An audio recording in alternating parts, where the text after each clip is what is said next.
Hello, and welcome to Melee Stats Deep Dives, episode 22 of what is possibly the most popular weekly Melee-specific podcast out there. What do you think about that, everyone? I think we made it. I don't think there's anyone else who fits all those superlatives. Are there more popular Melee podcasts? Yeah. Are there more popular Smash podcasts? Yes. Weekly Smash podcasts? Yeah, they beat us there.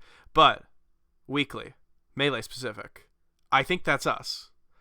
And here to celebrate this joyous superlative, I've got my friend who fits his own superlative of the most popular person who wrote a book about Melee that isn't probably the Prima Strategy Guide and the official Nintendo Strategy Guide. Both are probably more popular. Probably. To be fair to me, I think they have like 18 years, nearly 18 years of advantage over me, but I'm doing all well, right. There's no reason to use your age as a John. So let's say that you are the most popular Melee author of a Melee narrative work. You might have guessed who it is. I'm here with my friend, EdwinBudding. EdwinBudding, the author, the best-selling author. Shut up. Literal best-selling author Shut of the up. Book of Melee. It's so sick, dude. Yeah, have fun with that on the charts at the Minecraft books. Like, I'm glad I'm behind the Minecraft books right now. I was number one for a week, but then Minecraft and like Cyberpunk overtook me. It's so sad, but it's okay. And I'm happy to be on again, Wheat. I'm happy to have you on. You know, listeners will know. We've had our beef in the past, me and you. You never gave me a copy of the book. I guess my role as a close friend, possible mentor, just really meant nothing to you. Oh, shut up. But you threw my book in the trash can and tweeted about it. I'm not forgetting about this. I will never forget about this. You're lucky I even came on. Well, how could you besmirch my 20s work like that? This work was the defining factor in my early 20s. Now I have nothing without it. Wow, this suddenly got dark all of a sudden. We can, why don't we talk about the summer of Melee? Let's talk about something Melee related before you turn this into like a psychoanalytical session. Fair enough. Fair enough. But I do want to talk about, thank you so much for being on the show. This is kind of, so it's purported to be your last hurrah for a little bit. I know that you said you kind of want to take a little break. Yeah, I'm gonna take a break from like Melee content, super fiending the scene. I got some life stuff coming up ahead, and just when you work on something for a really long time and it's finally done, it sort of leaves you with a lot of leftover energy, but also like it also leaves you really exhausted. So I think after this episode, I'm going to take a break for maybe a month or two, maybe even a few months needed. Now, Edwin, you've been saying this on and off for the past. We have record of you saying this back in 2016 that you're taking a break from Melee. I appreciate you to come on the show, let people know why they might not see EdwinBudding Melee content in the world, but realistically here, how long do you think you're going to last? I give you 2 weeks. I think you're going to talk about Smash Camp. No, I think I'll be back at the earliest, probably mid-October. I can't. I think this time is for real. You spend a lot of time working on a book and all this other stuff. I think now I'm actually done. Okay, I just want to remind you that last time you said this, you ended up like a week and a half later posting in the private Discord, acting like we cared about whatever you said. You're like, can you believe that KJ shit that? Like, it was just like, dude, just go in the public server. Like, you're not being slick. So we'll see. Fans, watch out if you don't see Edwin around in stuff like the public podcast server, which there's a link in the description, or if you don't see him on Twitter. I'm sure it won't take too long. He'll always find his way back to Melee, like a yo-yo. I don't know whether to take that as a compliment or an insult or even just a objective fact. It's one of those gray area things. Yeah, take it as you see fit. But yes, we are talking about the summer of Melee.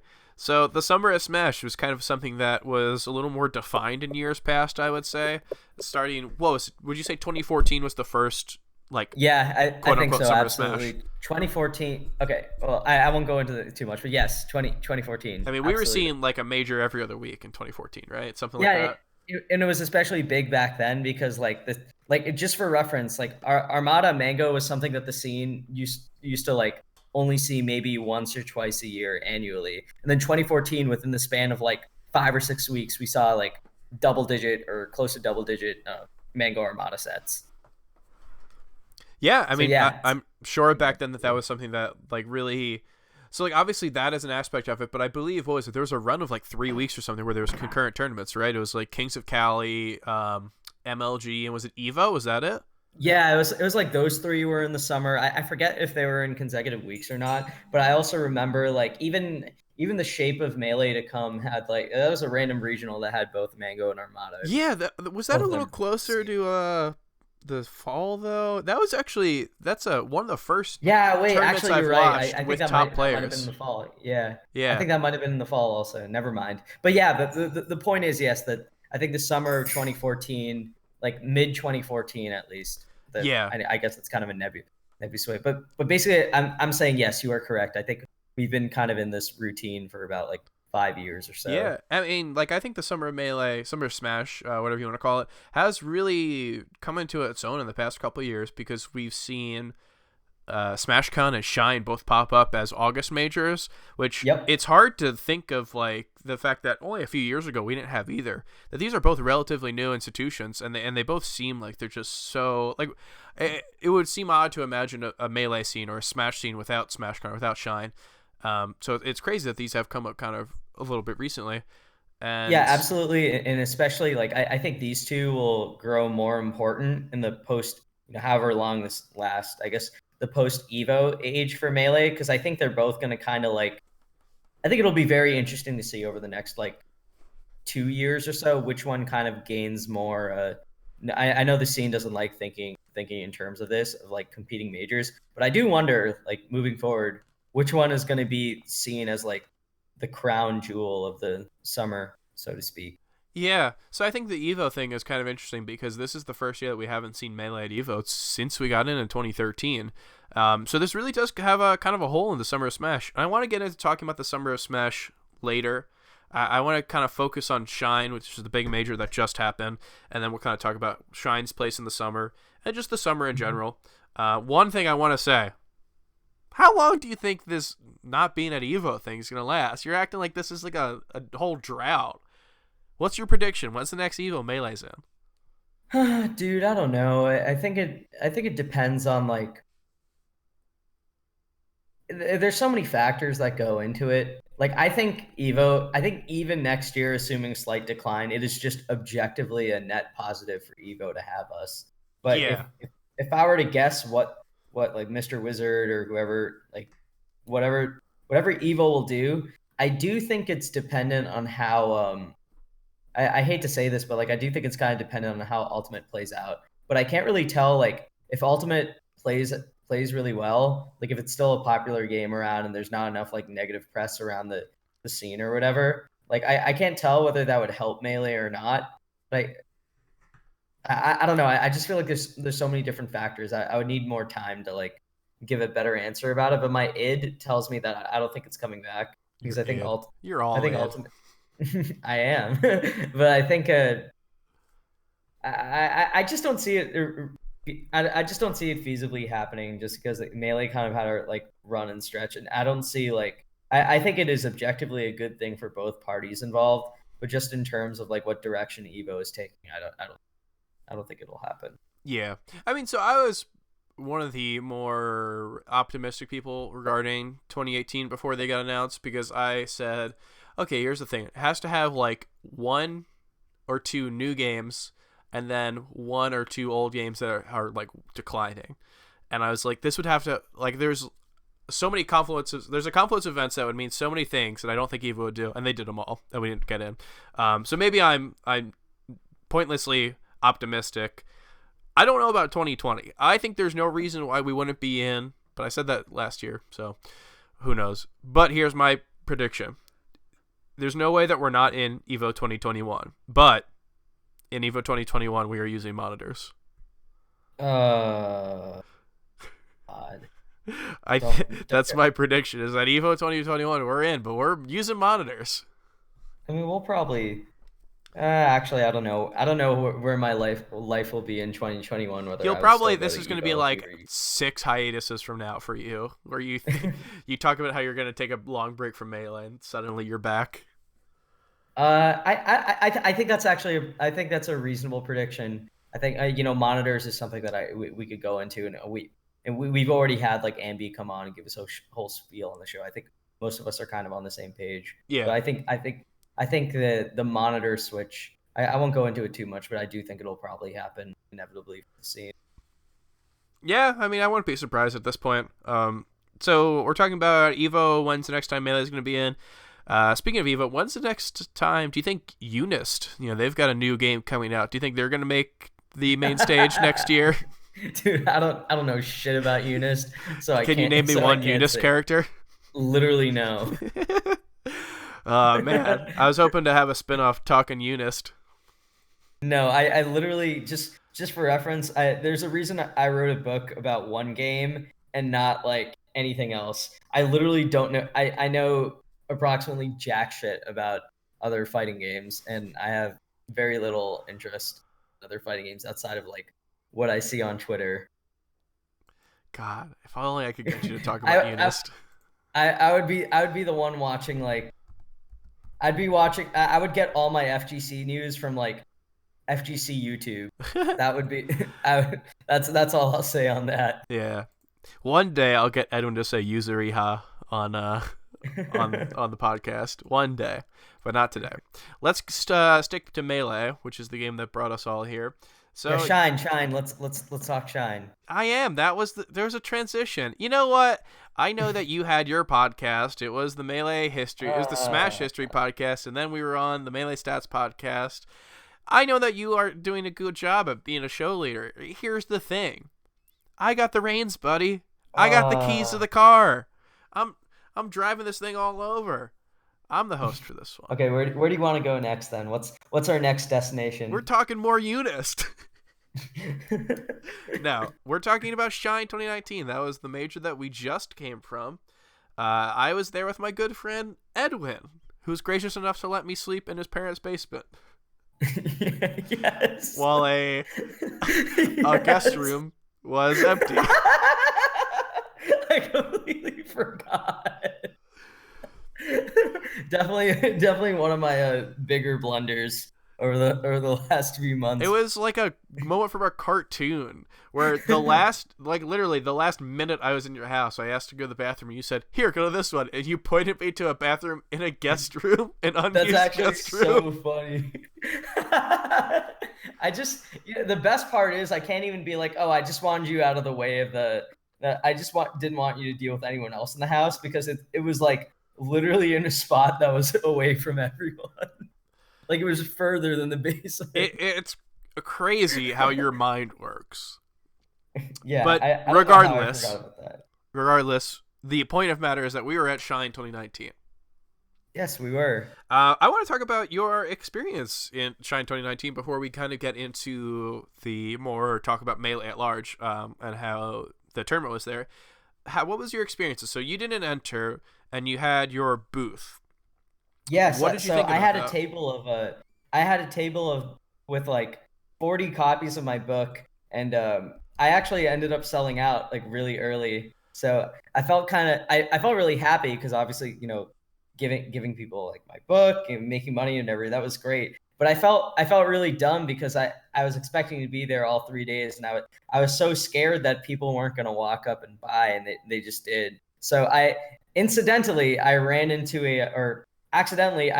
a problem that I write about partially about for my day job, which is stock out retail. So I literally ran into a stock out problem in my hobby. So just funny how those two things kind of happen. What's funny is that you think that this is interesting podcasting, but talking about retail, jeez. Yeah, what does my life come to? Sorry. So I sold my book, signed copies. It was great. I might do it at future majors when I come back. That's all. Yeah, I mean, anyone who is looking to purchase the Book of Melee and for some reason doesn't want to do it now, hey, maybe they don't want to support Jeff Bezos and Amazon.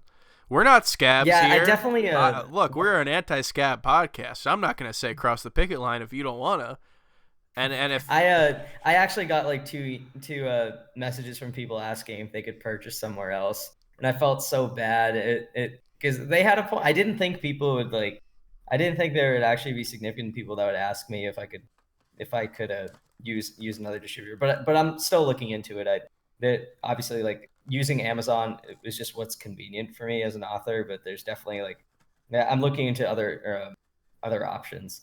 So don't worry, purchasers who don't want to purchase from Amazon. I will find a solution. yeah, I mean, a solution right now stands as you possibly having a booth at a future major. Yes. We obviously there's nothing that we know of at the moment, but keep your eyes peeled because there's a possibility that when you go to play Melee with your friends in DGen, you might have someone saying, "Well, have you ever heard about the history of Melee?" I love that you bring it up when we were sitting in the audience at Shine and the guy like sitting behind us was reading my book and you had to like I loved that you had to coax me into like not bothering him or just being really weird about Yeah. it.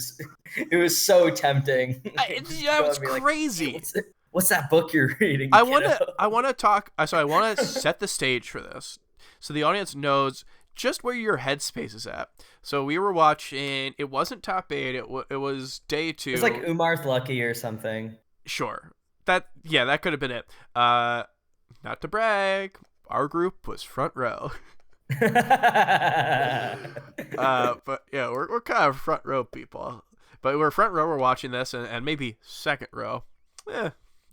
Second row, there's someone who is. I look over and they're reading the Book of Melee, and I have to like. It's almost physically restraining Edwin at this point because he wants to sit next to him and like say, "Hey, nice book," and just have this type of moment where like you want the moment where trying to think of a good example, Jay-Z walks up to a kid wearing a Jay-Z shirt and goes like, "Nice shirt." Like this is the moment you want, but it's not gonna happen because you're not a rock star. Like you're gonna say, "Hey, what's that book you're reading?" And he's gonna be like, "Oh, it's some book some guy wrote," and he's gonna like turn back. He's like, and what if he just like hated it? He's like, this book is completely wrong. It's not particularly well written at all. None of my favorite players are in it.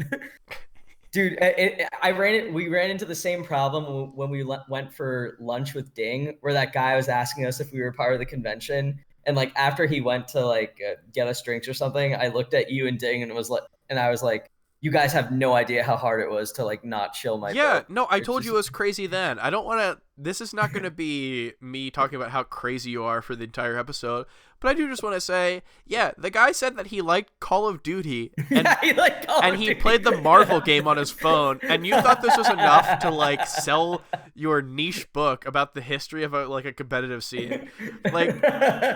It's not enough, dude. It was so hard to restrain myself. And then you have the gall.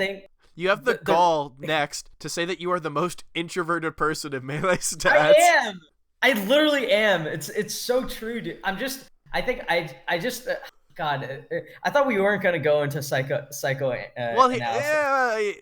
This is the Melee Stats deep dives, buddy. We're gonna deep dive into something, whether or not it's the summer or your brain. No, dude, I'm introverted as hell. It's literally just the fact that like my way of overcoming my introversion is just to double down on everything. To like always be sincere. What's your Myers-Briggs? Oh, oh God, you're gonna make fun of me for this. So I unfortunately, don't laugh, listener. I unfortunately took the quiz like again, like just for fun a month ago. And I got my most dreaded option, INTJ. Oh, that's not I know. It's really bad. Which is the one with sometimes I feel like that. Who's INTJ? I'm the one with Bjork. I'm that one. Yeah, I got compared to like Walter White, so it's not a great comparison. Elon Musk. Oh. Elon Musk, Vladimir Putin. Yeah. I don't know how this is working out for you. Dude, I swear I'm so introverted. People don't realize just because I'm ridiculously like honest and straightforward that has nothing to do with me being extroverted or not. That's just me finding a weird way to overcome extreme introversion. When I was okay, we Yeah. don't have to go into We this. don't have I'm to an go into introvert. this. Just trust me. I don't want to be a podcast that talks about Myers-Briggs. I just thought it was funny. And hey, I just want to compare myself to Björk. She Always a pronounces good it. comparison. She pronounces Björk instead of Bjork. How most. Well, let's not get into it. So that you're listening to Melee Stats Deep Dives, a podcast where we talk about in depth about melee. Yeah. What do you want to talk about as far as like Shine? I guess we can talk results or story. Like, what do you think is the Yeah, most important thing or the most notable thing to happen I think at the this most event? notable thing that about Shine is not actually probably a result. I think the results weren't for the. I mean, there was stuff, of course, that we can talk about. We will talk about, but maybe not incredibly surprising things. Maybe things that I don't think are going to carry on as future storylines. But I think one of the most notable things to talk about Shine is how it was run, and regardless of top players, unnamed top players, tweeting about how bad the schedule was. Yeah, unnamed Swedish, half Korean top players. Yep. I will not. I refuse to name them. We don't name names here. We're not snitches. We're not scabs, and we're not snitches. This is the Melee Stats podcast. Uh, as many tweets as were sent out, I think that they were able to run it all relatively well. It ended earlier than I expected, I believe. I think they wanted to end at 11. I believe it ended at like 10:30ish. And something that I've never seen for a major is that all of 128 was best of 5. Yeah, it's really impressive that they did that. But as someone attending the tournament, I gotta say, like, I don't really know how much of a add-on that is to the tournament experience that to have I'm all for best of 5 deep into a tournament, but I think it's impressive that they ran it all on schedule. But top 128 for best 5 seems like pretty overkill, and I don't think it actually like results in that significantly less upsets Yeah. to in best of 5 than I don't know. I mean, that's a big reason for changing best of 3 to best of 5, along with stage bans, which is obviously a huge reason why we, as a Smash community, are going to benefit more from having best of 5 than other fighting games are. But yeah, I think a lot of people say if you have best of 3s longer, it's going to be upset heavy, and maybe the best players aren't actually going to prove that they're the best players. But here's the thing. We still saw good players lose, and we still saw a lot of good players continue on. So I don't know how much this says about running this much best of 5. I don't know if it's worth it to a major logistically to do this, if that's their intention.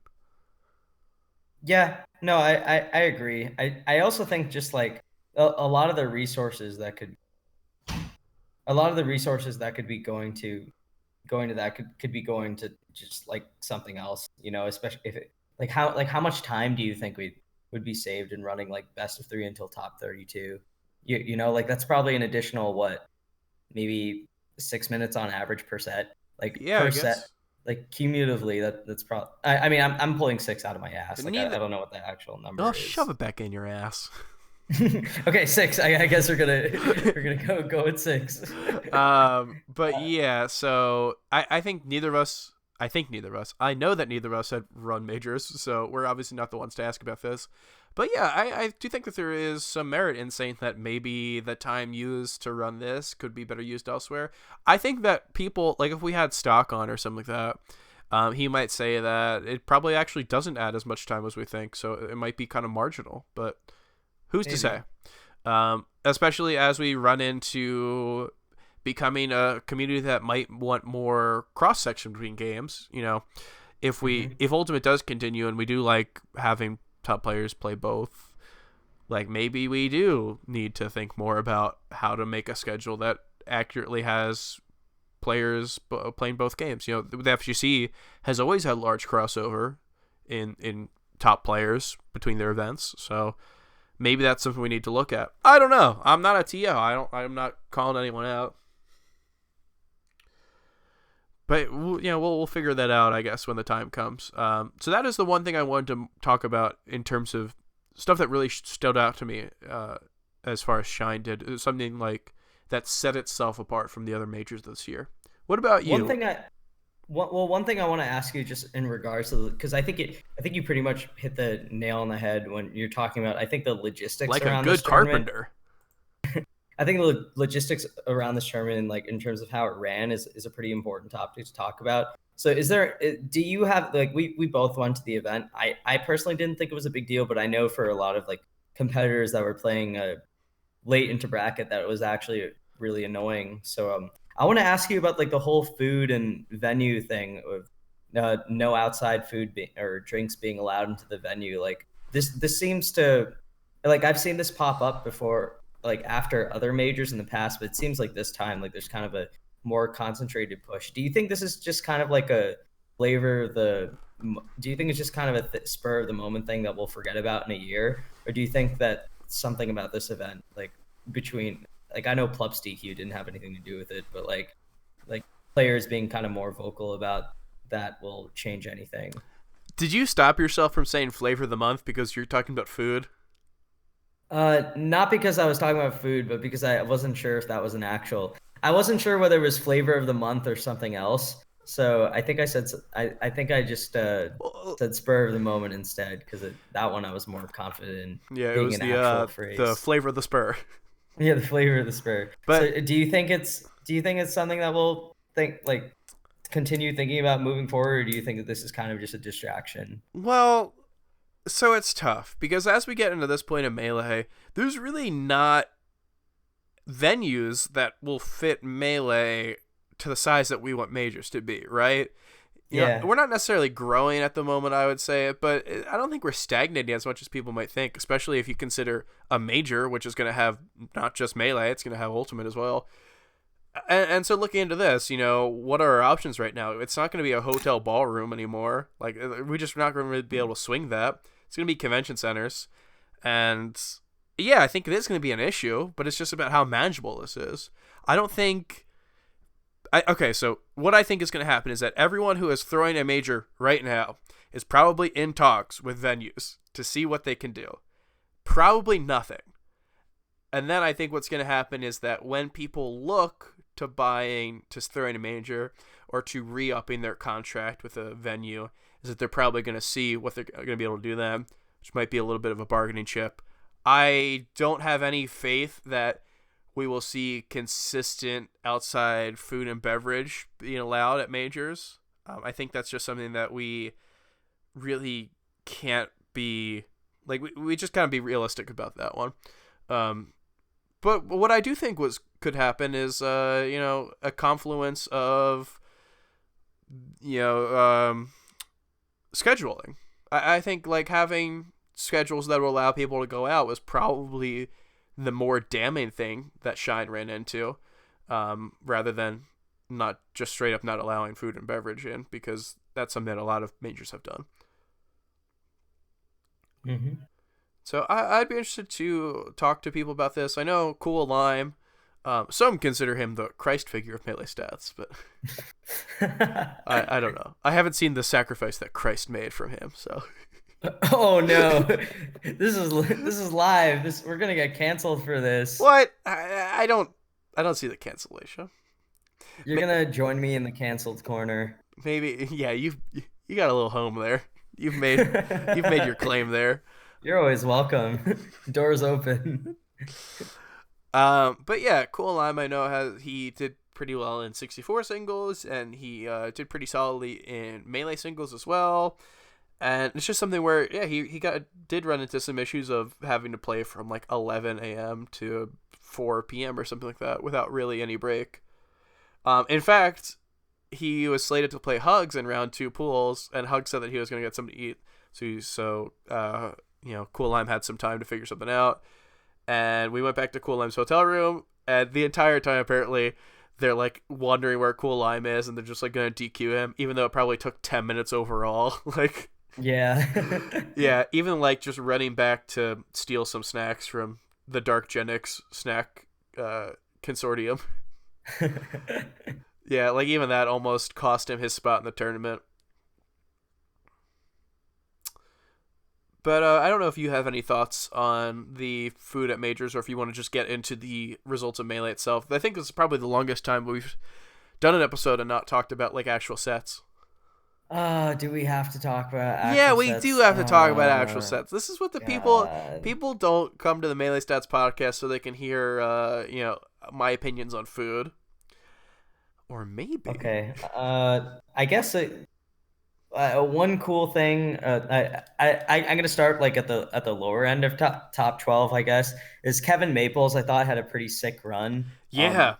I know he benefited from dodging Plup, who DQ'd because he was sick.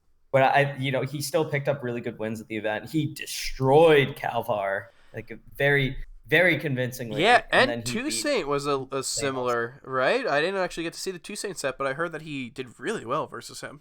Yeah, he just all around a really and this is the same event where Toussaint beat KJH. So this is not like it's not like maybe Toussaint was playing like very bad and Kevin Maples was playing, but like this is a pretty solid victory. And I think we talked about Kevin Maples before on the show as someone that just always did well against people in his perceived skill tier, and it's gotten to the point I think with these two victories, like we got to really Kevin Maples for top 100. Is it likely? Or does he have? I think Kevin Maples. I mean, obviously, talking about top 100 in August is so different than talking about top 100 in December, Fair enough. or January or whatever. But I think I don't see a top 100 without Kevin Maples on it. I think Kevin Maples makes top 100 very solidly right now. It's one. Yeah, I agree. It's one performances, which we talked about. His worst loss being like Pisces, who I still think is solid. That's someone who he is in the tier of people like just he's so good. He's so good. He's good, but he's not good enough to the level where everyone knows him. So that's going to be like, a blemish on his resume regardless. So it doesn't even matter that I think he's good. Actual balloters, I don't know if they'll know him, so they'll probably just think it's a crappy loss. But that as a worst loss, that's not too bad. And his results against everyone in his in that perceived tier are really good. He's got the Calvar win, he's got the SFAT win, he's got the Toussaint win. He proved that he's not just a fluke. And right now, what's working best for him is perception. He's thought of to be as a good player. He's thought of to be as a player on the come up. And yeah, exactly. that helps so much for people. Do more for and even more than just the results on their own. Like that will, I think people like recognizing him like that alone can do so much. I mean, hey, who knows? Maybe way down the line we're going to make an episode about rankings, and maybe we're going to talk about the hard truths about how it's easier to be ranked if you're well off and you can travel a lot, or if it's easier to be ranked if you're in a good region. Maybe we'll talk about the real truths of it, but for now, we're not getting into that. Yeah. The other thing that I would want to, this is pretty obvious, but is there anything to say about Leffen losing in Fox Dittos or no? I mean, listen to every podcast we have where I said that Leffen's losses aren't indicative of his skill. So, like, I'm going to do it again. This is my thing. I don't think right now that these losses make me scared for him at main stage, at Smash King. Yeah, I just think Moki and IBW are really good. I think it says more about their ceiling than it does about, like, anything, like, to be worried about with Leffen. Especially because the circumstances for him at this event were a little abnormal. I know he enters Melee and Ultimate a lot, but like he seemed to have specific issues with this event schedule in particular not being like him not feeling like it was great for him. So I'm personally not looking that much into it. Yeah, I mean, if it gets to this point where there's a lot of things that I don't think are that how many outliers exist before they're not an outlier. I've said that I don't consider his record against Axe to be something that will be going into the future. I don't think Axe is going to stay a thorn in his side. I don't think that the Fox Ditto is going to be something that is really the bane of existence. But as of now, I can say that with a clear conscience. But who knows? Maybe if it happens a couple more times, then I'll start to open my eyes about the real truths of Mr. Jelte. Yeah, I pretty much concur. Like maybe if he has like another quote unquote bad showing for his standards or whatever, but as it stands right now, he he lost to a guy who beat Plup in Fox Dittos, and he lost to a rising star like IBDW. Like it happens, especially in a matchup like the Fox Ditto. Yeah. So Well, actually, let's talk about this a little further. IBW, he got third here. He had a run that I don't think people would consider extremely unlikely from him. But what do you think? Did this change anything about your perception of IBW? Third at a major, even if the major didn't have all these hitters. Does this change your perception of him? I will say, it makes me think of his ceiling and like as not just being HBox related, but being like IBW now has victories on HBox, Mango, and Leffen this year, which I think is really good for his like spread against the top. So I think it helps him. But I will say, if IBDW is going to be a player in late bracket of like late top 8 of a super major, I do think that says a lot if there's a Captain Falcon player, or if there's someone like S2J that is able to beat him and go positive on him consistently. I think in a weird way, IBW stock increasing and him being likelier to be a late bracket threat at a major like Shine really helps out someone like S2J. Because like, what if if S2J keeps doing really well against him? What if I mean, I don't think this would ever happen, but like, what if S2J gets a bracket where he runs into like IBDW in winners finals of like a really wild major after IBDW beats HBox or something? Well, here's the thing. It doesn't have to be that wild, because someone like S2J, his run could be Zane into Cody into IBW. And I don't think that's crazy to see, to bring him to winners finals of a large major. At this major, I talked about the fact that S2J had a small chance, but a relatively solid chance of making like winner side grands. Dude, he slayed all the Foxes. Yeah, all of them in his patch. I mean, the Moki one was close, but like still, I said before going into this, I said that I think S2J had a 65% chance against Moki. I think I said he had like I forget what his chances were against IBW. You were very confident in S2J against Moki, and you were pretty confident in him against IBW. Yeah, well. And I think I gave IBW like a 40% chance to beat HBox, maybe 40-45. So I said like there's a relatively decent chance that we see S2J in winner side grands of a major. Obviously, that did not happen.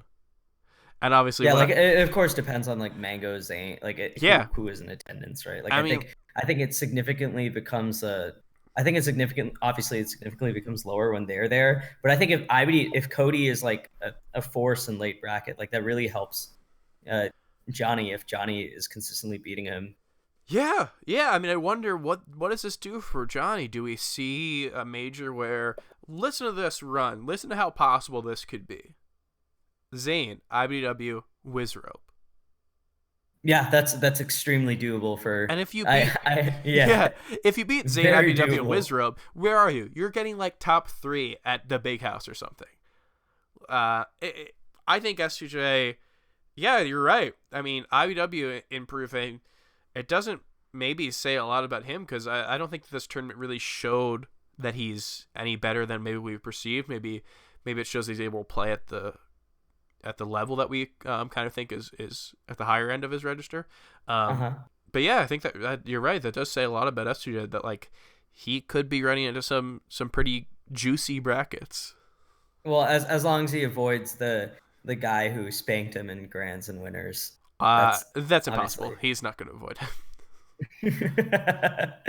I guess the only other thing I'd bring up since we talked about Johnny and Cody, is there anything to say about I guess we talked about Moki also, so is there anything to say about Chu having this run? Yeah, I mean, we're gonna talk about it later. We're gonna get into some of these summer superlatives. And I want to give you a little bit of a sneak peek. Chu is one of the most improved of the summer.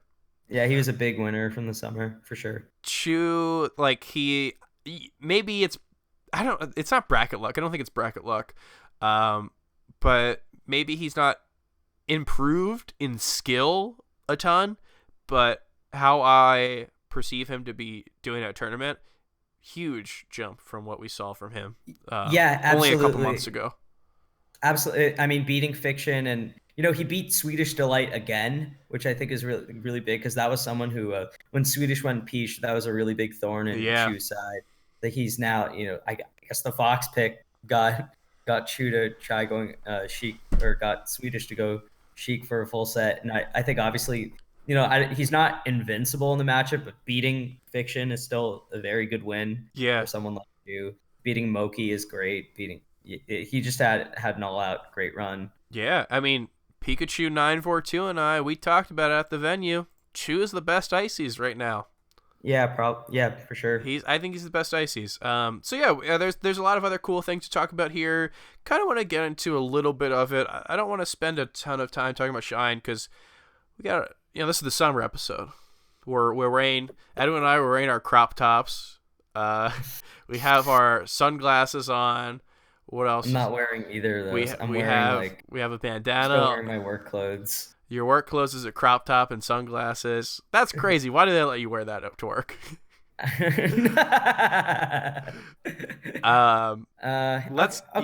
So let's just point out a couple people who I think had good tournaments here, and then we'll talk about people who maybe had good summers in general. So people who I think had good tournaments, a little bit definitely good for their stock. I think these are people who needed these tournaments to really show off what they've got. So I got 3 people who I picked out as players who gained a lot coming into Shine 2019. Those 3 are Spark, Lint, and Nikki. Spark showed what he's got. After maybe not too many tournaments we saw from him, I know that he was at Genesis. I really don't know a ton of what he went to after that. He had that tournament where he traded sets with Army at EnjoyCon. And other than that, it's been not too much. He took a SUJ to, or not SUJ. He took Wizzy to Game 5, which is I think the only person who took him to Game 5 at Smash and Splash where Wizzy won. Yeah, he was. But he had weird results after that where he lost to Wizzy and then King Momo. So I think going into this, we're seeing Spark at his highest ranking ever. He's ranked 41st or something. That is his highest ranking on any top 100, top 50. And it's just what happens next? And we see him beat Ginger. He beats Jake and Shaken in a really close set and loses a close set with Hacks. He also loses to SFAT, which is a little less close, but loses to a close set with Hacks. Made it look relatively doable. I think Spark gains a little bit from that. That Ginger win right now is very good.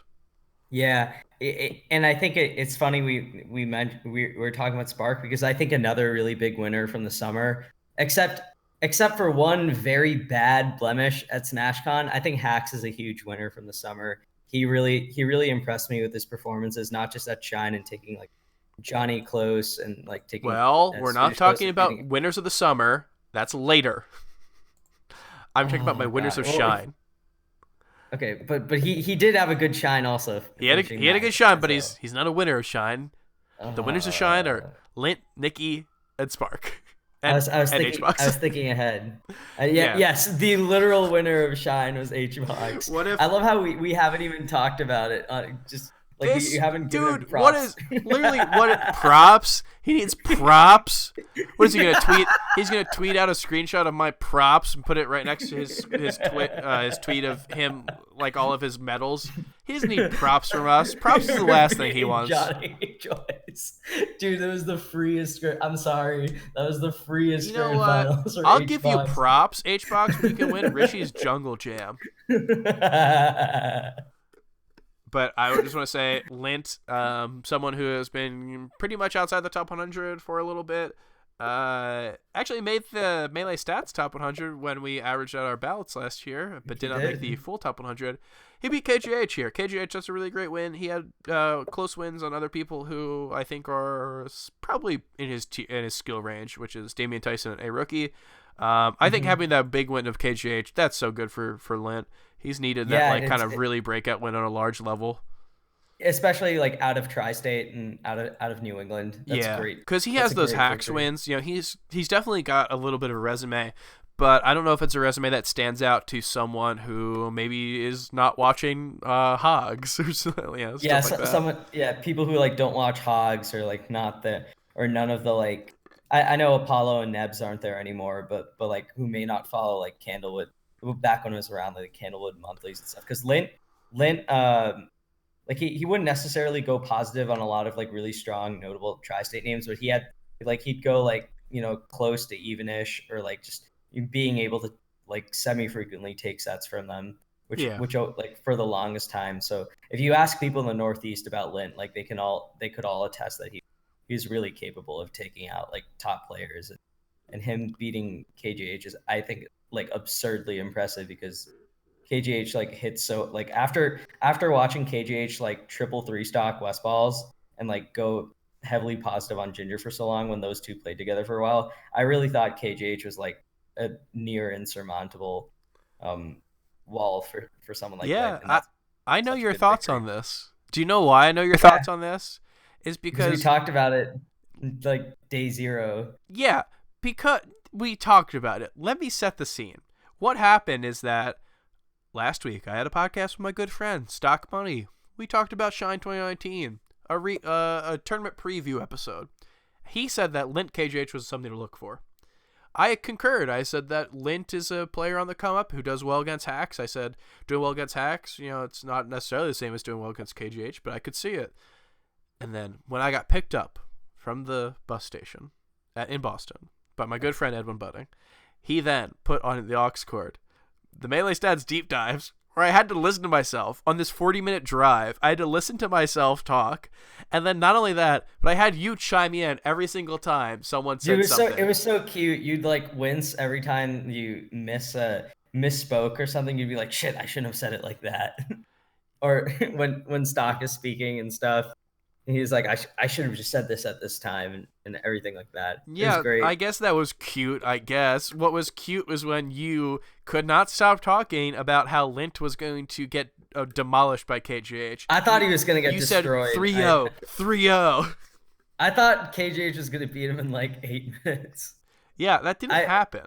Yeah, it's actually so awesome that Lint beat him. If there's any set that I'm glad to be proven wrong about, it is definitely that one. That's the wheat option select. Man, I've been doing that for years, is that I will say, I think this player is going to win. And it's always the player who I don't want to win because of the option select of like, I'm either right or I'm happy. Yeah, Leffen's up like 2-0 against HBox, and Wheat will just like text the private server. It's all over. HBox has decided he's gonna win now. I wouldn't play around with that option select with HBox and Leffen. I do it on a smaller scale. Speaking of smaller scale, I want to talk about Nikki. Not necessarily a smaller person, although he's not a large person. Yeah, a smaller Nikki... scale, as in the type of players we're talking about. We're talking about top 50 players. We're talking about top 30 players. I want to talk about Nikki, who I think is a player who is trying to show that he has a top 100 skill. So we see him. He is Germany. He is Germany. He is the continent. Yeah, trying to make fun of me, dude. Yeah, You just said Germany's a continent. God, European Melee is gonna get us again. Oh God, they're gonna get mad at me again. Oh no! We get it. But yes, so yeah, him beating Albert. No, whatever it's worth, beating Vortex. All very good. Him also had like doing super well against Ice Climbers. Yeah, Boyd, that's a really good one. Mm-hmm. Yeah, so he is a player who I had him on a list of like foxes on the come up that I said were going to be really good, and this was like last year when I said, yeah, he's gonna really break in. Maybe not as much as I expected him to do last year. He did get top 8 at Air 5, which was really impressive back then, but I think this year has been a really solid year for him. We see him get 3rd at Awakening 5. We see him get top 8 at Fate. Dude, I think it's so impressive that he just like bodied Prof. And that's the thing, yeah. He did something that like good players in the UK like really struggle to do, and he did it twice and made it look like so easy for him. It was 2 3-0s on Prof, wasn't it? Yeah, I think one of them was a 3-0. I forget if the other one was a 3-0 also, but I just remember watching it and being like, wow, like Frenzy and Sechi are really good players. How are they not able to like make Prof look helpless? It's crazy. It's so impressive. So Nikki, we recently saw him ranked 13th on the Phoenix Blue 2019 rankings, which is the European rankings that span from last August to this August. And I think, he's only on the way up. Like 13th in Europe right now, having those prof wins, beating Albert, beating Boyd. It was hard to say how really talented he is as of right now, because we saw him. Those are all good wins, but then we saw him lose to like SFAT and Lucky, which I think are kind of tough draws, like both top 25 players. So maybe not necessarily, we don't know where necessarily his skill level is, but this kind of proved that he can be top 100. Yeah. What are your thoughts? For sure. You think it is funny though, because he's like a rising star, but like I'm just saying if like he and Ice play at another tournament, there's pretty much like zero doubt in my mind that he's gonna get destroyed. Yeah, maybe he'll take a game. That's what you have to cheer for. Yeah, I love like this is not even your opportunity to be like, well, you said the same thing about Lint and KJH. Like in this case, you're actually just fully concurring with me that you'd be stunned if Ice dropped a set. A set, yeah. I think you had a game. I think a game would be. I'd have my little party hat on, and there'd be streamers. I don't know what I'd do. I think he's taken him close before. I think he's taken more. He's taken him close. I'm having a laugh. Sorry. We had a good time this weekend with dumb impressions. I think I went too far. Yeah, you had a good time. I had a good time. A conversation between Kage and Bernie Sanders. That was great. I will not do that on air. Yeah, please don't. Don't do it on air. Maybe that would be something that the patrons get. Maybe that is Patreon exclusive content. But yeah, that's basically what I want to say about Shine 2017. I think there's a lot of things that we can go into. Of course, you want to say that about Shine 2017? That's all I want to say about Shine 2017. I respect it. All I want to say is that about Shine 2017 is that I had a good Kage Bernie Sanders impression. You did. And that's the only thing I want to say about Shine 2017. Shine 2019, right. Maybe there's a little more to talk about. What are your thoughts? Do you have anything else, any burning desires that you need to talk about, how you beat this guy in friendlies and then he got 25th at the tournament? Oh my God, no. I'm not so big-headed. Give me some credit here. Give me that credit. I will. Oh well. I will say that the set of the tournament, I think, or the one I remember is still a rookie Calvar. Yes. Even though I'm really sad that Calvar lost, because again I was pretty confident that he was going to win. And Ambi and I actually talked about this like a month before the set. We were like, dude, Calvar literally makes a living off of like beating floaties in mid tiers. Like there's no way he loses the set. There's like four people in New Hampshire that would beat a rookie if they played a best of 5. So for a rookie to beat him is actually like absurd. Like that's a really good victory for him. I think that's his best win of the year. So that's really solid for a rookie. I could be maybe I'm forgetting some sort of Magi win. They've played at smaller events last year, so I don't know if that really continued and if he also has a win on her. But yeah, I think this is definitely his biggest win in a major this year, and so that's really solid. Yeah, it's just and like the beef behind it too, right? Yeah, the beef. Like it makes it more exciting. I was talking to someone and I was saying that I never want, like, this is just because I've been in the scene for long enough where I never want the mid tier to win. It's just objectively less fun to me as someone who's been around the block to see a dumb character who's not good beat a good character. But I think that in a watered down version, maybe this is the Dr. Bob version of Leffen and Salem's Dr. Pepper. maybe it is fun to people to see the beef, the smack talk, and then to see Mario win. Maybe it's funny. I like that you mentioned that you've been in the scene long enough to want to see the mid tier lose, because like that's definitely I like that you mentioned that, because it's kind of like a turning point for your quote unquote melee age. Like when you're just like, dude, I don't want to see this shit. Just give me Fox Dittos, or just give me like Marth versus Sheik or something. Like imagine you've seen it all. Okay, so imagine there is. I was trying to think of a top 100 level Fox. I was gonna say Zamu. I want to recuse myself from this because this is obviously We are huge Zamu fans. We are not scabs. We are not snitches. We are Zamu fans. Mm-hmm. That is the tagline of Melee Stats. But yeah, like a top 100 level fox. Let's say any fox. Give me anything. Milkman. Joy Boy. Joy Boy. Joy Or Boy's a Milkman. good one. Yeah, okay, Joy Boy, yes. Joy Boy. Let's say Joy Boy is playing DJ Nintendo's Bowser. There's zero chance that I want DJ to win that. That's just how far I've come in my Melee life, is that I'm giving like everything I've got so I can cheer Joy Boy on. A player who I really don't care about other than beating DJ's Bowser. But like I don't want to see a Bowser beat a fox at this point in my life. Yeah, I think I fully concur with you. I think I absolutely don't want to see a Kirby beat a top 100 like Falco or Fox or whatever. Yeah. You know what? If a dumb character beat a Marth, I don't know. Fair enough. Honestly, I'm on board. Okay, wait a second. I found a better one. Stockholm Syndrome versus Smash Bob SquarePants. Who versus Smash Bob SquarePants? Stockholm Syndrome. Do you remember when? Oh my god, yeah, that was so funny. My god, that was great. Okay, I will be cheering. I think we've mentioned this set on either the old show or this one a lot, but I'm always happy to bring it up. Stockholm Syndrome versus Smash Bob SquarePants. I think like Stockholm Syndrome beats him with Peach, and then in Peach Puff, and then counter picks to Bowser. The Bowser. It's incredible. That's a great set. His up B out of shield. His up B out of shield kills him at like 70% or something so ridiculous. Good. All right, actually, I have an addendum to. I already have something called Wheat's stupid rule. That was my rule about picking stages based on color. Yeah, That's Wheat's stupid rule. So this is Wheat's smart rule, I guess.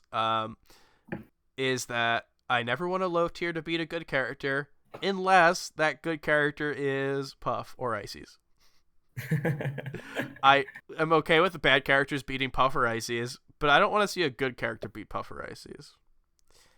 I think if I saw Ness beat like Captain Falcon, that would be demoralizing.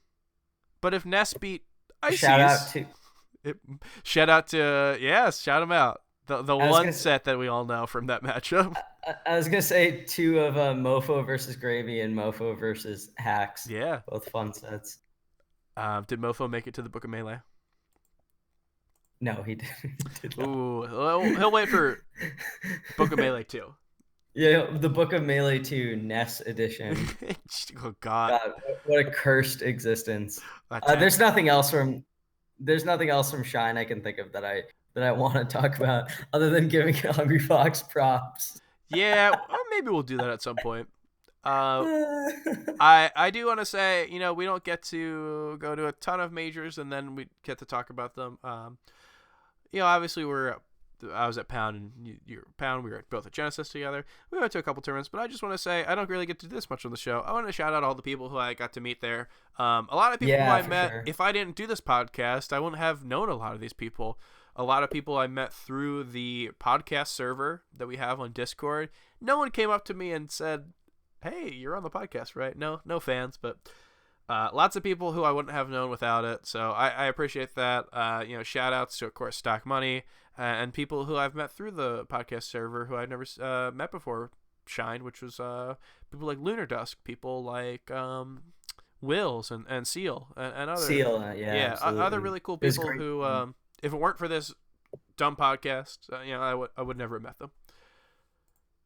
So yeah, do you want to get into Summer at Large? We're kind of done with the Shine portion of the show, but let's talk about what was the Summer of Melee like. We talked about how Summer of Smash kind of originated in 2014.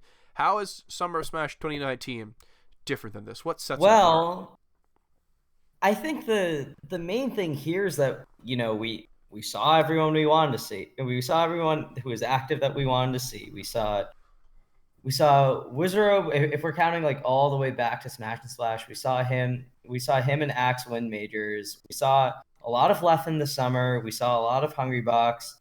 Mango and Zane we kind of saw in like bursts here and there, but we never really saw like everyone together for a big major, which is kind of strange when you think about it, because it was like we saw a bunch of people like at different events in different clusters. Yeah. But we never like quite saw that big major that would have been the spot that Evo took. And we went into this, we sort of alluded to this before, but it's more like, I think because we saw a lot of talent, but not necessarily all at the same time, we didn't really learn that much that's new from like, at least from like the summer MPGR. So like late July-ish to now.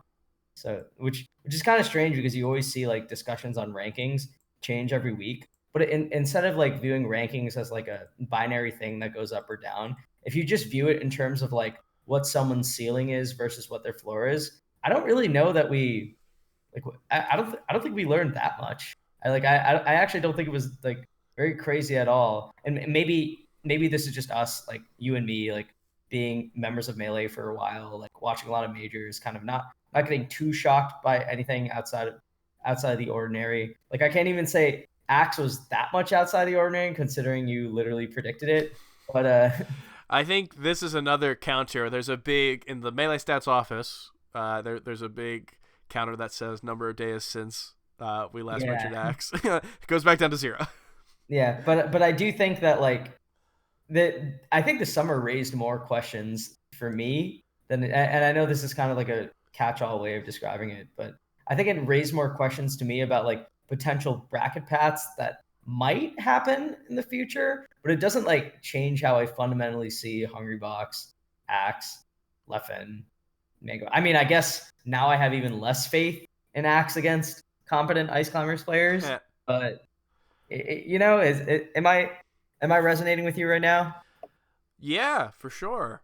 I think you're right about this. I don't know coming out of the summer if it's completely different than what we thought coming into it. I guess if you were to extend it further, Wizzy and Axe, maybe something that if we call the summer starting at SmashCon, or so if we call the summer starting at something a while ago like Smash and Splash, yeah, obviously we learned a lot, but like,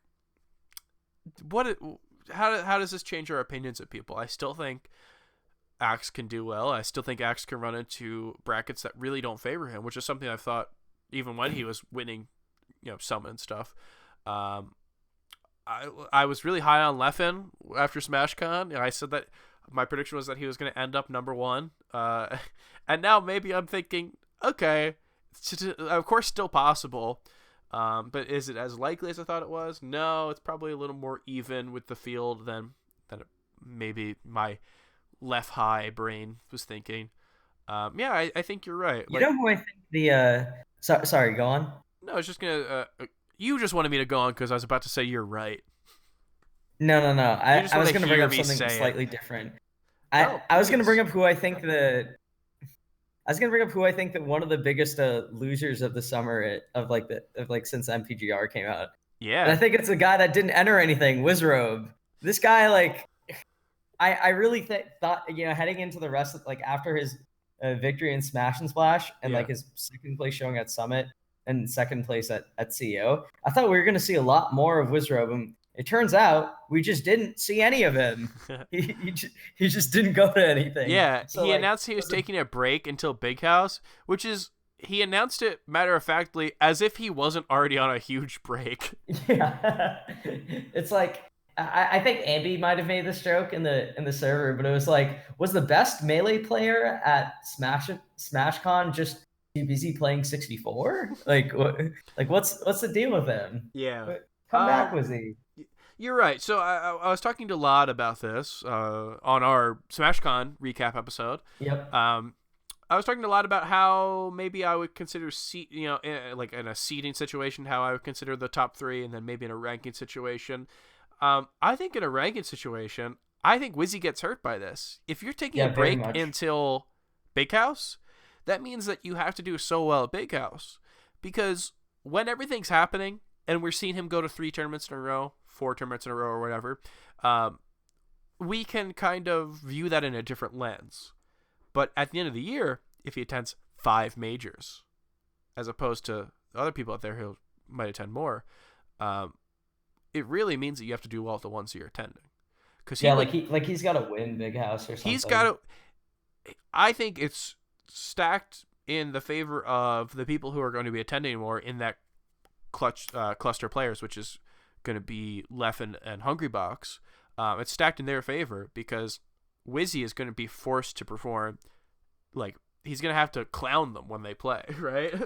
Yeah, like he has to, like, in order to prove that there's no doubt about him being on the level, he has to like continuously beat them down. Like, is he gonna win like 4 straight set? Like, is he a demon for Leffen or favored against him next time they play? I mean, yeah, probably. But like, but like, does he, like, how likely is it that he's gonna be like 4-0 on him or whatever? Probably. Yeah. Like, I wouldn't say, like, he might be positive on him, but like I think it's asking a lot of him to just like continue boosting that, or even worse or less favorably, like do something that stuns our perception, like beating Mango. Yeah. Well, the thing is that with Wizzy as well, we've seen performances from him that are fine, but are not the things that you would see from a number 1 player. He's got that, He's got 2 loss. Gatsu loss is the first thing I think of. The SJ loss is also something that maybe is not something that looks great, and it's comparable to Hungrybox's loss to AMSA, or Hungrybox's loss to IBW, or Leffen's loss to IBW and Moki. It's comparable to those, but if you don't attend a lot, that loss just looks worse and worse because it's more of a percentage of your time Exactly. there. I mean, HBox does have the Albert loss, but I think in terms of this comparison, like, you're bringing up the I care so attendance little thing. about the Albert loss. Yeah, The Albert exactly. losses would be literally a tiebreaker that I would tell myself so I could rank Leffen first or something like that. Like, No, I think I'm bringing up the Albert loss specifically for that reason, that like I think the fact that HBox goes to so many events, like, Yeah. anyways, like, and especially the weird circumstances of like the monitor and stuff, yeah. not think of it as an actual long-term problem. Oh, for sure. So yeah, Wizzy, I would say I would call him a light loser. I don't think he's as one of the bigger losers that we've seen, but I think you're right. And when you're talking about a player who was considered possibly number 1 in the world, I don't really think we consider him number 1 in the world right now. And I think that is just because we haven't seen him at the past month of stuff and won't see him for another month and a half. I want to talk about a winner. I want to go from losers to winners, because you are a loser and I'm a winner, and I want to talk about my winner. Elementary school level. Yeah, who's your Super winner? person says what? All right, you're good for that one. You're too smart for me. I want to talk about a winner, maybe not necessarily the winner of the summer, but Lod, someone who I would say is a friend of the show, maybe a personal friend of mine. if I were to be so bold. I think he is a winner. Yeah, he had a great SmashCon show. He had a great SmashCon. He got 4th at SmashCon. He beat AMSA twice. He had a pretty solid Shine. He beat Pew Pew U. He got 9th at Shine. And I think one of the biggest things that we've seen from Lod is just the fact that he got to go to SmashCon and Shine. We didn't see him top 50 ranked. You know, if you look at his Twitter, he'll say that he's unranked. We didn't get to see him on the top 50 rank just because he didn't really attend enough. And I think one of the great things about this summer for him is that not only did he prove that he is able to play at the same level that he used to, which was like a top 15 level when he was around, but he's proved that he can actually, like, we can see how he's been doing because he'll be on the next ranking most likely. Obviously, yeah. I'm not speaking from any official capacity. I'm not saying that he's eligible or that he's not eligible, but like as it stands right now, I probably we would be seeing Lod somewhere on the top 100, which is sick because, you know, before SmashCon we didn't know what he was up to. Is he gonna lose to like H2 again? Yeah, I remember that being one of the most bonkers results. H2, by the way, I know he didn't. I know it wasn't just like him beating Lod, but he also beat Joy Boy at Shine. Speaking of crazy results, so I guess H2 sort of reminding everyone that he's pretty solid. Yeah, definitely. I mean, obviously not someone who's has big enough strides to be considered in my winner section, but someone who's assuaging any doubts that they're not top 100. Yeah, exactly. So that's solid for him. I talked about Chu earlier as being a winner. I don't know if you want to go in about anyone else or if you want to talk about that. But I think this summer has really proved that Chu is the best ice climbers. You know, I said it when we talked about him earlier. Like having the wins that he has against players like Axe, Moki, Fiction, he does so well against that tier of Swedish. players. Swedish. It's just like the players who we would say were kind of further above him in that, like, 10 to 15 or tier. potentially even favored against him in the head-to-head. I think him turning around that record with Swedish is very good Yeah. for him. Yeah. So maybe something that, I guess, if you were to look at the ebb and flow of Melee, the way that the sea of Melee crashes into the shores, maybe you would see that it's inevitable that Tree would be good again. But Or maybe he's just an ice climber player it's and good this to see. happens. It's good to see that he is able to continue this. I guess it's good to see. It is something to see. Yeah, it's something to see for sure. I don't know if I'd say good, but it's something. It is a thing that happens. There is something I want to ask you about, because I'm not really sure what my conclusion of him is after this. But what are your thoughts on Triff after the summer? Triff is someone who, if you made me say a loser, now we talked about this, I'm a winner, I don't talk about losers. If you made me say a loser this summer, I might be hard. Maybe this is me like exercising some something deep down psychologically where I attack the ones closest to me. Mm-hmm. But I would say Triff, who's a player I'm a big fan of. Triff, who's a player who I was so excited to see top 12. Who had some great results that beating and had Zane, some great results. King. Yeah, Zane, Mewtwo King, Amsa. Mm-hmm. If you had to ask me who's the loser of the summer, I think I would have said Triff. Triff losing to Sechi, Triff losing to Zamu. It's been kind of rough. And same thing we talked about Wizzy. If Wizzy doesn't get to go to it or doesn't attend a ton, the results that he puts up really shows a lot about him. And the same thing with Triff. If Triff doesn't get to come to America a lot, or if he has these times where he goes to European tourneys and goofs off and doesn't actually get to prove himself versus Europe a lot, if he goes and he loses, that's really rough. Yeah, it'll hurt his rank. And again, like, for people listening to this that might get mad at us for like we're not hating on Triff here. We think he's really good. It's just like, given so many limited opportunities, like, if people are to be like top 12, like losing like maybe not dropping one set, like losing an entire tournament to Zamu or being double eliminated by someone like Sechi, for someone who's top 12, Yeah.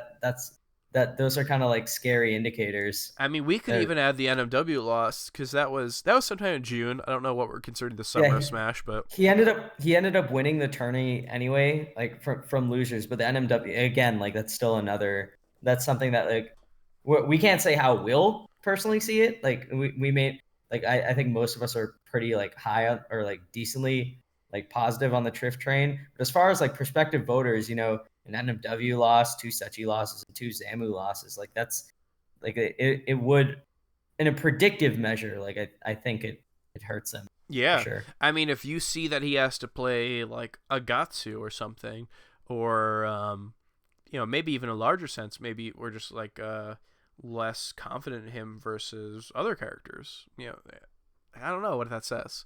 I will say that, like, there could be prospective voters who look at his European results and he kind of clowns around there. Like, he is so good in Europe that because Leffen's not going to these European tournaments. So what Triff does is he'll just go and he'll goof around and he'll get ninth losing to like Timmy and Charlon with like Falco or something, or like he'll lose like I think he lost to like Clemens because he played Game and Watch.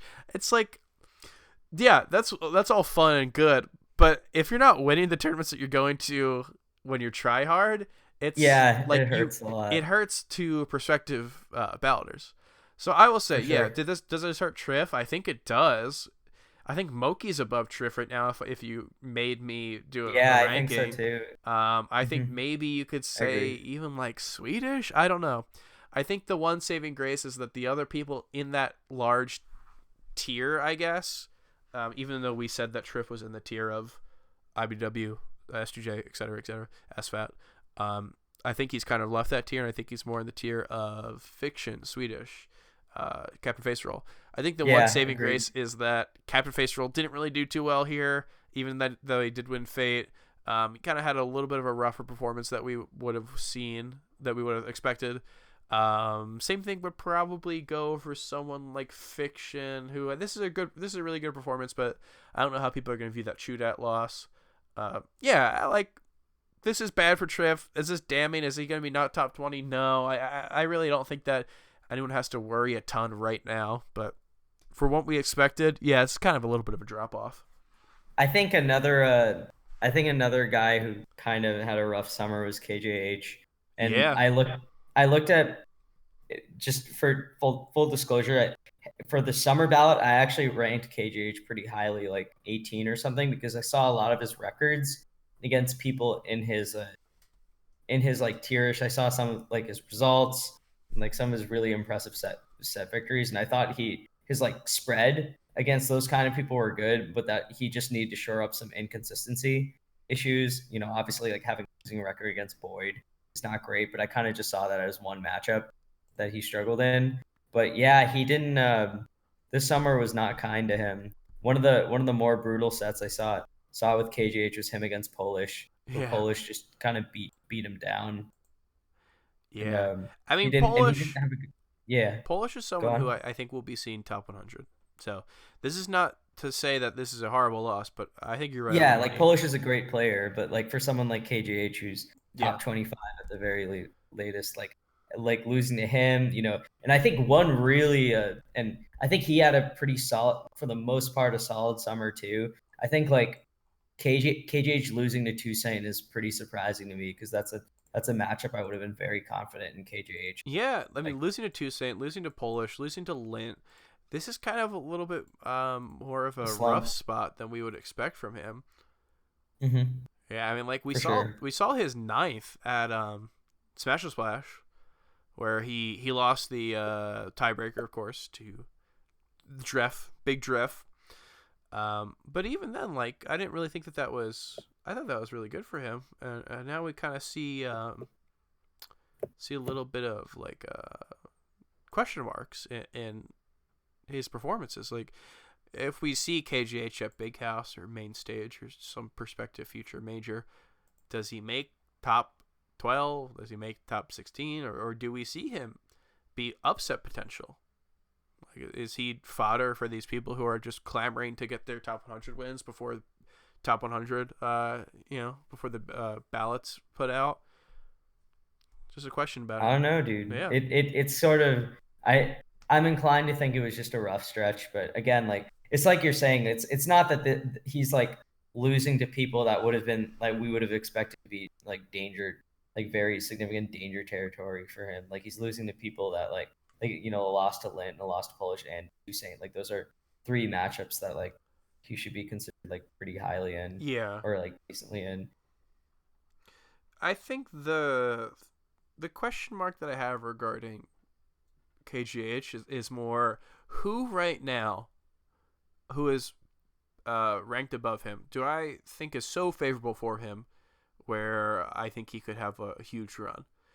And I don't know if I see like a large number of players who are above him who I think he has a really great shot at. I think Swedish, I think maybe SFAT, but other than that, I think a lot of people are above him are rough draws now. Yeah, actually, when you put it that way, like yeah, I don't know who he's like. I mean, if he comes back ever, Duck, I Yeah, guess. I mean that's what I was thinking, dude. I'm grasping at straws if I'm like, if Duck comes back, he'll do well versus Duck. Duck and Ginger, Duck and maybe. Ginger, I yeah. Like, like. I don't even know if KJH is favored against Hacks at this point. I mean, Hacks has had, except for his awful SmashCon, like Hacks has had a pretty strong summer, so that's not like necessarily a terrible thing. yeah. KJH. I mean, compared to someone like Hacks, I think that's a good one because Hacks, of the skill level of people above him, I think he's proven that he can beat Ginger. That's good for him. Obviously the Fox Duo is something that Hacks has always been good in. He beat Yeah, us he's always been very earlier solid. this year, and I think that there's no reason that um, there's no reason where I'd say that he has a 0% chance against like IDW or someone like that. Yeah, Um, for sure. and we've seen him take S2J close this weekend. He's done well against Falcons. Like I think that there is a possibility that we see him do relatively well against the type of players who are above him. And I can't really say the same for KJH at the moment. Yeah, I can't either. Yeah. Here's a fun question that I want to ask, just like on this KGH thing. Who, gun to your head, who is the best player in Michigan right now? Look, man, I'll do whatever you want.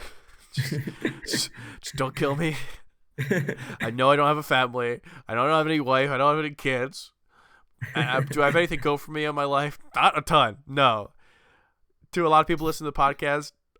I don't think a ton. Not as much as the old one, but like, don't do it, man. It's not worth it. Don't ask who the best player in Michigan. Oh, sorry. I was freaking out about the gun to my head. I'm just so scared. Who's the best player in Michigan right now? Shaden. Vaccine. You just refused it. Who's the best player right now? It's Baca. It's Baca. Baca and Quang. Who is the best player given 10 majors? It's Duck. I still feel confident in Duck. The only thing that I won't feel confident about Duck is that he's going through some like mini plup phase where the dude is posting a lot of Sheik clips on Twitter. Yeah, a lot. Yeah, he's posting a lot of Sheik clips.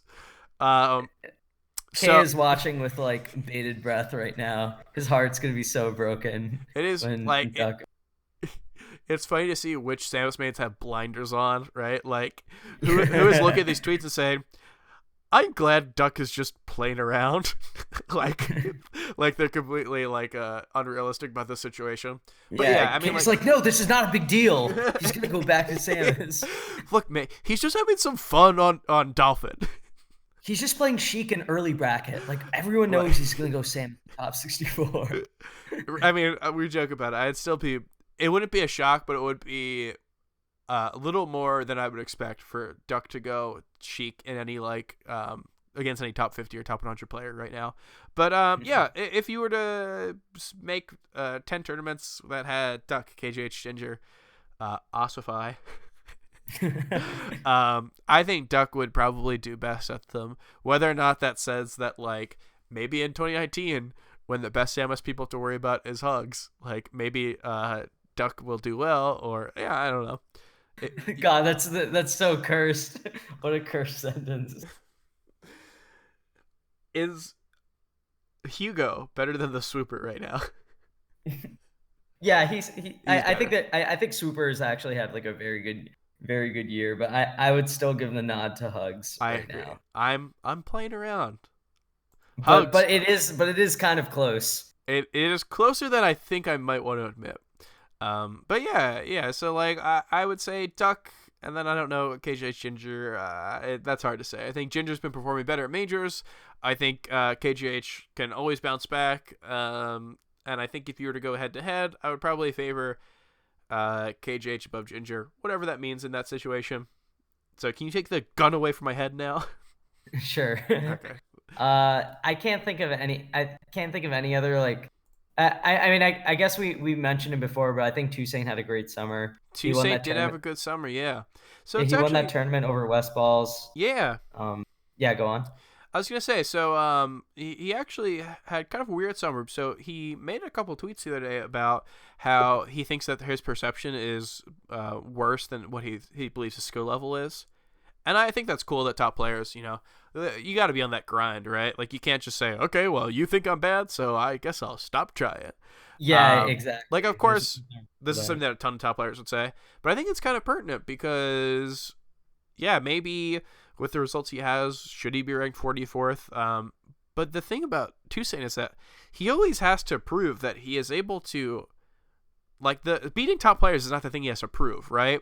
It's that he can, like, not lose to people who are under him. That's the thing that Toussaint has to sell me on. And right now, did he do it? Maybe. Like, his shine was good. Aurora Blitz, which he won over Dreffen and West Balls, that's good. But then also has that time where he loses to the real thing at SmashCon.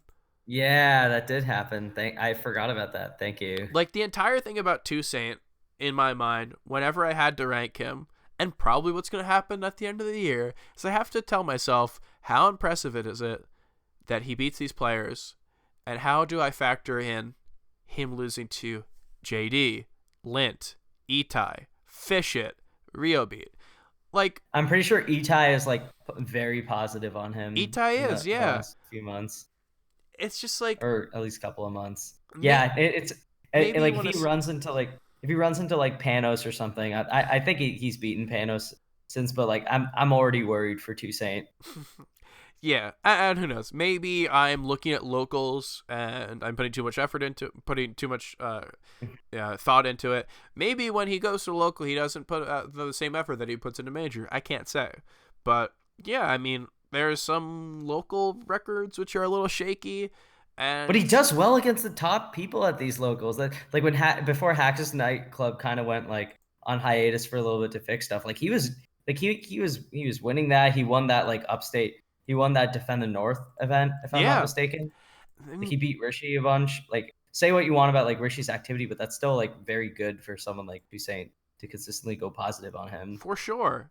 And it's just like the thing that I look at when talking about Toussaint is he able to take those wins that he has and just get rid of the losses that he has? Because right now, so the real thing, probably top 100 loss, right? Like I don't know Yeah. the real thing right now, how well he's doing, but he was top 100 last year.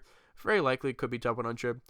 The Cool Lime, he lost, had a really rough set at Pound. Cool Lime's top Yeah, 100. brutal. Uh, and I know this because Cool Lime and I talked about it for like an hour. Like we talked about his top 100 chances for a long time. It's funny. Is a good kid, but yeah, it's like he has a lot of performances where he does really well, and he has really like he loses to players who I think are really good. But what he has to do to prove to me that he is truly on the come up and truly a top 30 player or whatever he might think he is that he just has to show that if he goes to a tournament that I don't get afraid when he's in winners round 2 or something. Like, Yeah, you don't get afraid when he's against like Fishit or yeah, whatever. it's like way back when I did the Smash History podcast with my friends EdwinBudding and Pikachu 942. Oh We did boy. Smash and Splash 4, and I said Cobb. This is before Cobb was top 100. This was a year before Cobb was top 100, like a year and a half. I said Cobb was scarier for Disc Kid Boogie than Lucky. And I think it was like 2-1 Disc Kid Boogie over Cobb, and then 3-0 Lucky over Disc, or 3-0 Disc Kid over Lucky. And it's a similar thing right now, where if you give me like a projected path for Toussaint, probably same thing I'd say with Bananas, right? Is that I Yeah. would be more afraid of these lower level players than I would against the actual like top talent at the event. And again, like disclaimer for people listening to this, when we say lower level players, obviously we mean still like very good, like regional PR players. We're not saying that it's like that Toussaint should never lose to them, but it's more like for someone with his resume of victories and like a pretty strong matchup spread against people in his tier. Like the fact that like he is still dropping sets to people perceived below his level will inevitably hurt his rank.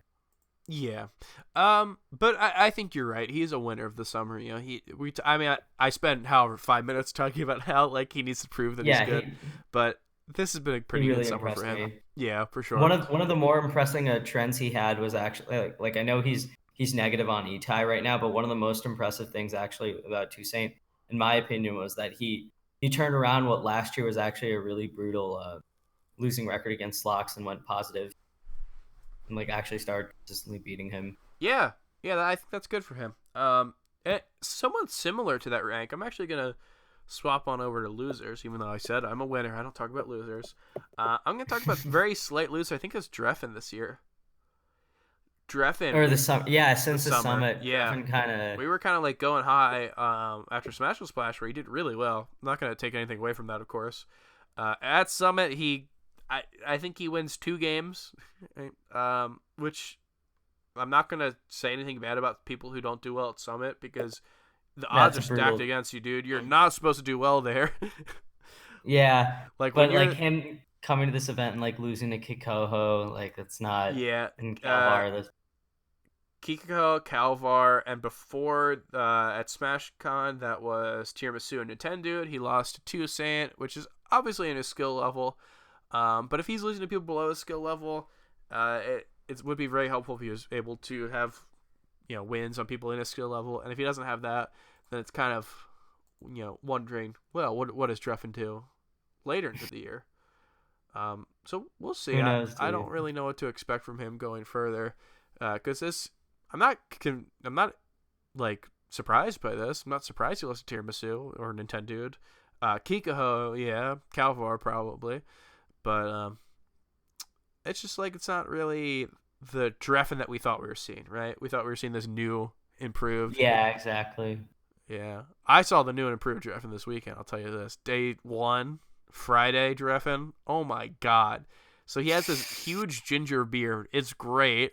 He had a giant like messenger bag, which was very funny. But the piece de resistance was his hat, which was a trucker cap, which was like airbrush Dreffen on it. Oh my god! Here's the Melee Stats fans out there. If you have any pictures, or if you know of any pictures, there's a bounty. Send them to me, please. I I don't know what know. I'll do. I like envisioning what you're saying because I saw it too, but it never hit me that it was like Dreffen until like 5 minutes later, like mid friendly. It just hit me. I was like, oh my god, that was Dreffen I that I was saw talking to earlier. someone, and I pointed about how like I was like, oh, there's that setup over there with Chango, Boyd, and Dreffen, and they're like, where's Dreffen? Like he was literally in the middle of those two, and he just didn't recognize him. Yeah, Dreffen. Hey, Dreffen. Okay, here's the thing. I love your look. Your look's getting better. Let's just get those results better too, because I know you can do it. But yeah, I mean, he's a married man. He's gotta be attentive to the wife as well as the game. The man's That's for got sure. two wives. He's married to the game, married to his wife. So how much can we expect? Um, Anyone else? We're kind of running close to what would normally be the end of a Melee Stats episode. Is there anyone else you want to mention? Uh, there's no one in particular. It just seems like we saw a lot of the top people in clusters, and everyone else kind of like showed up and didn't change my opinion on them, or they just straight up didn't attend anything. Like I Yeah, think Mike, like just I guess for two more names, like I miss Michael and Cobol. I don't know where those two have been. I don't know where um we haven't seen. I don't think we was Shroomed at no Shroomed wasn't at Shine and he wasn't at. he was I don't not. remember. He was not at Shine. No, I don't think Was he he was at at. I SmashCon? don't think he was. He will be at Smash Camp. So that's a good way to bring me into. I guess this would be the end of the episode. Probably the last thing that we're Yeah, gonna say. This kind of brings me into this. It's hard to really talk about like a recap of the summer as we mentioned earlier. This summer has been kind of slight compared to the others. Maybe this is light on results, and the majors that we've seen haven't had a true grouping of all the top players at one event, which you mentioned earlier. So let's talk about the future of Melee. We didn't learn a ton that we can recap, but what does this tell us about Melee going further? We have Smash Camp coming up, which is going to be almost a bona fide major, oddly yeah. I enough. think it's pretty much all but gonna be a major. We've got main stage, which I would say is probably going to be doing pretty well, and we've got Big House, which will probably be consistent as it's been before, and be something that a lot of top players are trying to go to. What do you think is going to happen at these events? Do you think is there any predictions you want to make for large trends? Maybe the top players, maybe there's players you think are going to break out. What have you seen from this summer that might give you kind of some predictions about what might happen at these big events? Well, if it's like any indicator, I think we talk about like potential bracket runs all the time. Yeah. I think this fall we're going to see things. I don't think it's going to continue being like this wide open.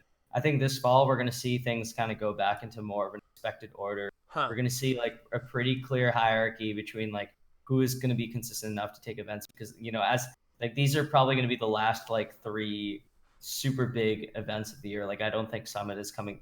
I don't think that we're gonna have like a Summit 9 or whatever November. I think we're gonna see like that battle for number one is gonna be a lot like more like probably between HBox and Leffen.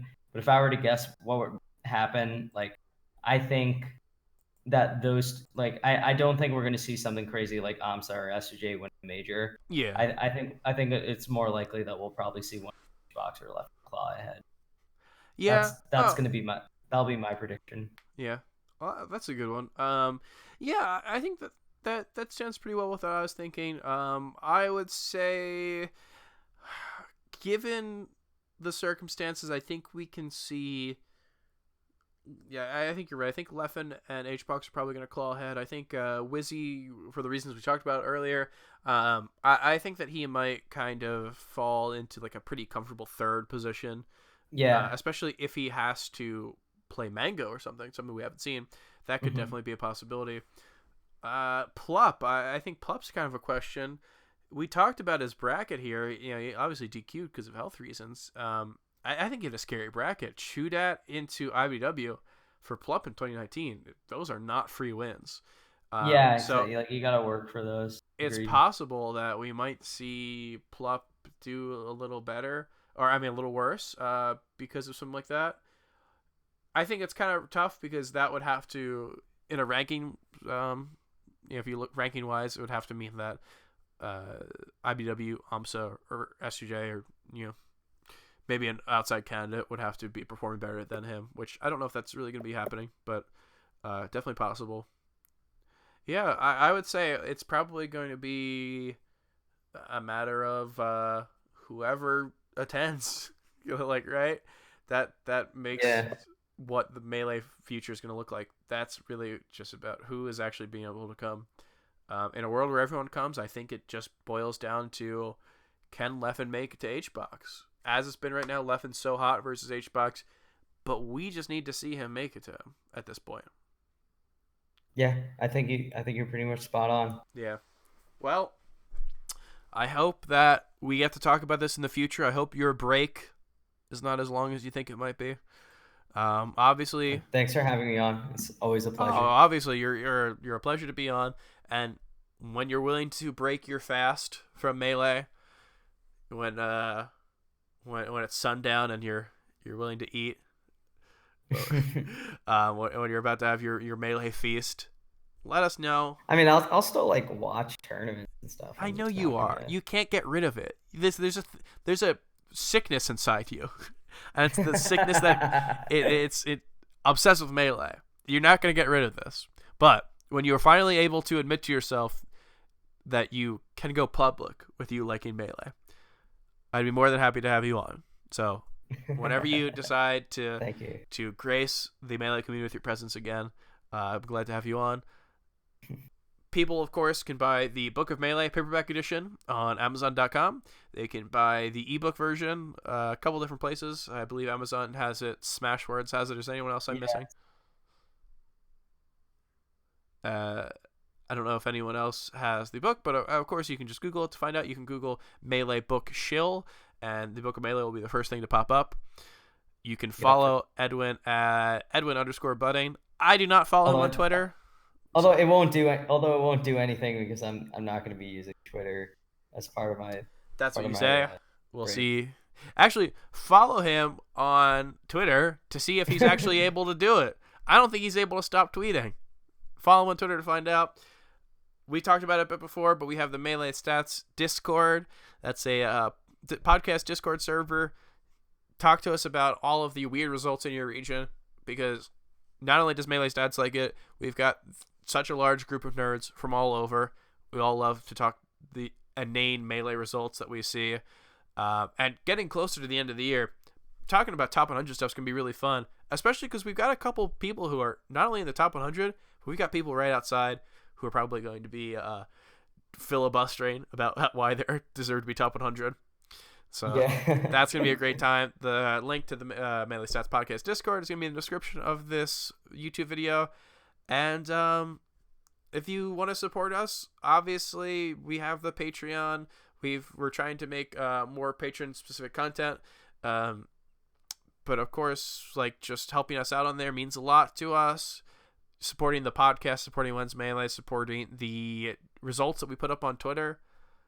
And it just means so much to know that what we are doing is being supported both financially and on a larger level. So thank you so much for the support. Edwin, joy to be on. Always a pleasure. Is there anything you want to say to the guests before you take this huge hiatus? Only thing I would say is thanks for supporting the show. Really means a lot to me. I'll miss people on the break, but I'll be back at some point when y'all need me. Listen to Wheat. Keep listening to our show. Check our website for when's Melee. Follow the so I've just for reference, I've been doing the daily reporting, but as part of my break, I'm not going to be doing that anymore. So just bug someone in Melee Stats to do it, and eventually someone will take my place. But yeah, it's been really awesome. I'll see you guys around. Thank you so much for listening, and thank you to all our patrons. Super awesome. Man, you still know how to shill like the rest of them. There's no better Melee shill than you. No, well, I think there's a few people better than me. And maybe we'll talk about it. It's a skill. We'll talk about it on the Patreon channel. How about that? Sounds good to me. All right. Thanks, Weed. Thanks for being on. For Melee Stats, this is Gimme That Weed. Thank you so much. Bye, everyone.